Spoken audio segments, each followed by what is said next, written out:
नमस्कार दोस्तों, आप सभी मित्रों का आपके अपने इस YouTube चैनल में स्वागत है। तो दोस्तों आइए हम आज कुछ ऐसे टॉपिक के बारे में बात करते हैं। और एक भाई हमारे कमेंट किए हैं कि उनका नाम है रोहित मुंतशिर जी, नाम है उनका। और उन्होंने कमेंट किया हुआ है, जैसे आप देख पा रहे हैं उनका कमेंट है कि सर गाना लिखना है तो उसका हम शुरुआत कैसे करें। तो दोस्तों आज उन्हीं के कमेंट पर इस वीडियो को हम बना रहे हैं और कुछ ऐसे चीज़ें हैं जो हम इस पर डिस्कस करेंगे कि क्या क्या हमारे अंदर चीज़ें होनी चाहिए जो हम गीत लिख सकें। तो दोस्तों जितना जानकारी है मैं आप सभी दोस्तों से ज़रूर शेयर करूंगा। तो चलिए हम समझते हैं। और अभी तक आपने इस चैनल को सब्सक्राइब नहीं किया है तो कर लीजिए, क्योंकि इस चैनल पर हमेशा आपको गीत से जुड़ी हुई जानकारियां आपको मिलती रहती हैं। तो दोस्तों जैसे मुंतशिर जी ने कहा है कि गीत लिखना हम कैसे चालू करें, तो दोस्तों मैं यही कहूँगा आपसे कि आपके अंदर विश्वास होना चाहिए। जैसे हमने कुछ चीज़ें लिखा हुआ है, जैसे आप देख पा रहे हैं कि अपने आप पर विश्वास करो। तो दोस्तों अपने आप पर ऐसा विश्वास करो कि कोई भी आप काम कर रहे हैं कि हाँ मैं इस काम को कर लूँगा और हमें करना है। तो दोस्तों क्योंकि जब तक अपने आप पर विश्वास नहीं होगा तब तक कोई भी काम हो हम नहीं कर पाएंगे। तो विश्वास बहुत ज़रूरी चीज़ होता है। और दूसरा क्या है, जैसे हमने लिखा है कि काम के प्रति लगन, लगन का मतलब लगाव। जैसे आप कोई भी काम कर रहे हैं या गीत लिख रहे हैं, उसके प्रति हमें लगाव होना चाहिए कि हाँ हम इस काम को करेंगे और नित्य प्रतिदिन करेंगे। मतलब काम के प्रति आपका लगाव होना चाहिए, तभी हम कोई काम कर पाएंगे। और फिर हम तीसरा, जैसे आप तीसरा देख पा रहे हैं कि हर दिन रियाज व अभ्यास करना है। तो दोस्तों ये भी ज़रूरी है, क्योंकि जब तक हम रियाज या अभ्यास नहीं करेंगे तब तक कोई भी काम हो हम नहीं कर पाएंगे। क्योंकि और एक ये जो गीत लिखना है, इसमें तो लिखना हो या गाना हो, कोई भी इस लाइन में काम हो, अभ्यास तो बहुत मायने रखता है दोस्तों। क्योंकि हर दिन जो है आपको कुछ न कुछ सीखते रहना है, रियाज करते रहना है, अभ्यास करते रहना। उसके बाद चौथा है गीत का धुन समझना है आपको। तो दोस्तों धुन बहुत मायने रखता है कि आप कोई भी गीत लिख रहे हैं तो उसको आपको धुन देना होगा, नई उस पर तर्ज बनानी होगी, आपको ही देना होगा। क्योंकि आप राइटिंग का काम कर रहे हैं, किस धुन पर आप गीत लिखे हैं, आप स्टूडियो में जाएंगे या सिंगर से आपको ही बताना होगा कि किस धुन पर आप गीत लिखे हैं, सिंगर कैसे गाए, वो राइटर को ही बताना पड़ता है। इसलिए हर धुन को आपको समझना होगा, धुन क्या चीज़ होता है उसका भी अभ्यास आपको करते रहना है। उसके बाद पांचवा है कि नए गीत में नई धुन देना। तो दोस्तों वही बात आ गई कि जब आप कोई भी नया गीत लिख रहे हैं तो उसमें कैसे आप नई धुन देंगे। कोई भी लाइन आप लिख रहे हैं उसमें आपको धुन कैसे देना है। तो इन सब चीज़ों को आपको सीखना है, समझना है, और उसके बाद फिर आपको आगे प्रोसेस करना है। और नए गीत में धुन कैसे देंगे ये भी मैं आपको नेक्स्ट वीडियो में बता दूंगा। और धुन बहुत मायने रखता है, क्योंकि धुन जो है आपको जब आप लिखते हैं उसमें आपको अपने दिमाग में सोचते हुए चलना है, इस लाइन को हमने कहाँ तक धुन में पहुँचाया है और उसके बाद वाली लाइन हमें कहाँ से कहाँ तक धुन में देना होगा। तो अपने दिमाग में उसको गुनगुनाते हुए चलना है। कोई भी लाइन आपको लिखना होता है तो उस चीज़ का भी ज्ञान बहुत मायने रखता है। उसके बाद जैसे धुन समझ लिए आप, तो फिर आपको टॉपिक ढूंढना है, यानी कि मैटर समझना है, किस मैटर पर आप गीत लिख रहे हैं। तो दोस्तों मैटर मायने रखता है कि आप रोमांटिक गीत लिख रहे हैं या सैड गीत लिख रहे हैं, भजन लिख रहे हैं, निर्गुण लिख रहे हैं, कौन सा गीत लिख रहे हैं आप। माँ की ममता पर है कि बेटे पर है कि भाभी पर है, मतलब यही सब मैटर होता है, कैसे आप उसको ढूंढेंगे। आप देखते होंगे कि तमाम सारे कभी कभी कोई ना कोई आप मैटर सुनते होंगे, उस पर तमाम गीत निकल जाते हैं, उसी को टॉपिक मैटर कहा जाता है। उस पर आप ऐसे शब्द छांटिए कि हमें किस शब्द को यूज करना है किस मैटर में, इस चीज़ को आपको समझना है, यानी कि टॉपिक ढूंढना है, मैटर समझना है, इसी को कहते हैं। तो चलिए, वीडियो तो थोड़ा दोस्तों लंबा हो रहा है, लेकिन मैं आपको लिख के भी बता रहा हूँ। एक जैसे एक मुखड़ा मैं आपको लिख के बताऊंगा कि टॉपिक जैसे आपको ढूंढना है, तो टॉपिक जैसे एग्जाम्पल के लिए हम टॉपिक ढूंढ रहे हैं, टॉपिक क्या लेना हमें।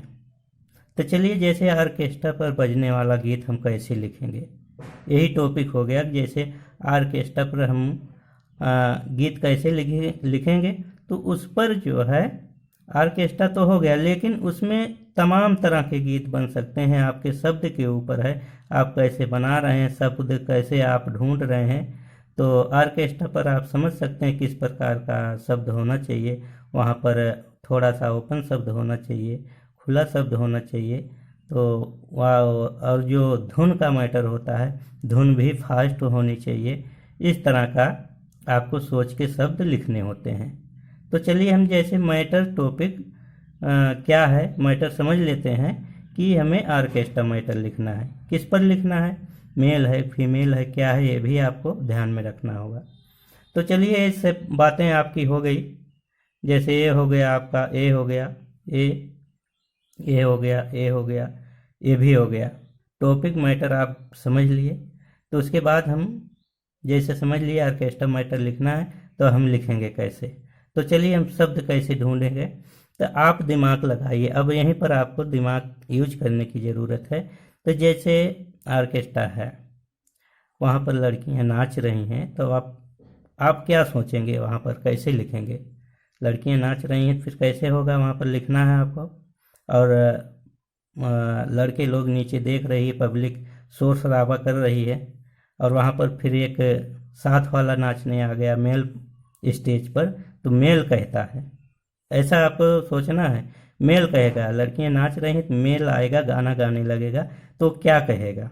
उधर पब्लिक नाच देख रही है, प्रोग्राम देख रहा है, और शोर शराबा कर रही पब्लिक, तो उस टाइम का आपको गीत लिखना है। तो दोस्तों, वीडियो लंबा हो रहा थोड़ा, लेकिन अब क्या करें, इसमें बताना भी ज़रूरी है। तो चलिए, हम लिखते हैं। तो दोस्तों, जैसे नाच रही है, अब लड़का आ गया, गाने लगा, तो कैसे हम शब्द यूज करें, कौन सा शब्द लें।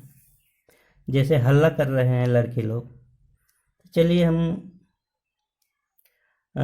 लड़का आ गया स्टेज पर, लड़की से पकड़कर लड़की को गाने लगा, कैसे कह रहा है। जैसे अब आपको यहाँ पर सोचना है, और धुन भी साथ में लेके चलना है दोस्तों। आप समझ लीजिए कि हल्ला करा देलू लइकन के बीच। तो दोस्तों, इस टाइप का होना चाहिए कि हल्ला करा देलू लइकन के पीछे। तो दोस्तों, जैसे हमने लिख दिया, ऑर्केस्ट्रा मैटर है कि हल्ला करा देलू लइकन के पीछे। हल्ला, अब दोस्तों देख लीजिए, इतना एक लाइन बन गई आपकी, हल्ला करा देलू लइकन के बीचे। अब फिर इसी टाइप का एक गीत, एक लाइन आपको और मैच करानी है। उसके बाद हम क्या रखते हैं कि बीचे है। अब यहाँ पर तुकांत थोड़ा आपको ध्यान देना होगा, तुकांत लगाना है यहाँ पर, बीचे है। तो हम ऐसा शब्द लेंगे ताकि नीचे आए, खींचे आए, सींचे आए, इस तरह का शब्द आना चाहिए। और उसका जो मैचिंग ये भी होना चाहिए, हल्ला करा दे लो लइकन के पीछे। तो उसके बाद क्या हो सकता है, ये भी आपको दिमाग में रखना है। ऐसा नहीं है कि इधर की लाइन उधर, उधर की लाइन उधर जोड़ दी, ऐसा भी नहीं होना चाहिए। तो चलिए, हम लिखते हैं, रखले बाड़ू का ओढ़नी के नीचे। सही है ये, मतलब लड़का गा रहा है ना, ये भी आपको देखना है कि रखले। दोस्तों देख लीजिए, आप समझ गए ना कि हल्ला करा देलू लइकन के बीचे, रखले बाड़ू का ओढ़नी के नीचे। तो लड़का बोलता है उस लड़की से जब स्टेज पर आया है। उसके बाद अभी पूरा नहीं हुआ ये आपका मुखड़ा, अब उसके बाद और लिखना है। अब हम क्या लिखेंगे, तो चलिए हम लिखते हैं गोरी पहिरा न इतना तू छोट चोली। गोरी। अब दोस्तों इसका भी तुकांत आपको लेना है तभी गीत बैठेगा। अब आगे क्या लिखेंगे, चलिए हम लिखते हैं जान लेबू लागेला चलवेबू गोली।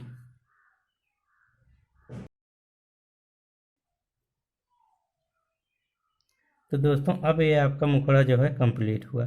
अभी हम इसे धुन में करेंगे, तो चलिए हम इसे धुन में भी करके आपको बता देते हैं। हल्ला करा देलू लइकन के बीचे, रख ले बाड़ू का बढ़नी के नीचे। तो दोस्तों थोड़ा धुन जो है फास्ट इसको करना है। हल्ला करा देलू लइकन के बीचे, रख ले बाड़ू का बढ़नी के नीचे। गोरी पहिरा। अब यहीं से दोस्तों तीसरी लाइन जो है आपकी यहाँ पे उठाना है, तेज से आपको बोलना है। गोरी पहिरा नयतना तू छोट चोली, जान लेबू लागे चलवैबू गोली, जान लेबू लागे चलवैबू गोली। हल्ला करा देलू लइकन के बीचे, रख ले बाड़ू का बढ़नी के नीचे। गोरी पहिरा नयतना तू छोट चोली, जान लेबू लागे चलवैबू गोली, जान लेबू लागे चलवैबू गोली, जान लेबू लागे चलवैबू गोली। तो दोस्तों इस टाइप का आपका मुखड़ा बन गया है। और ये जानकारी आपको कैसी लगी आप ज़रूर बताएंगे दोस्तों। तो फिर मिलेंगे नेक्स्ट वीडियो में। जिस टॉपिक पर आप कमेंट करेंगे उस टॉपिक पर आपको मिलेगा। और तो मिलेंगे फिर नेक्स्ट वीडियो में। तब तक के लिए आप सभी दोस्तों को नमस्कार, धन्यवाद।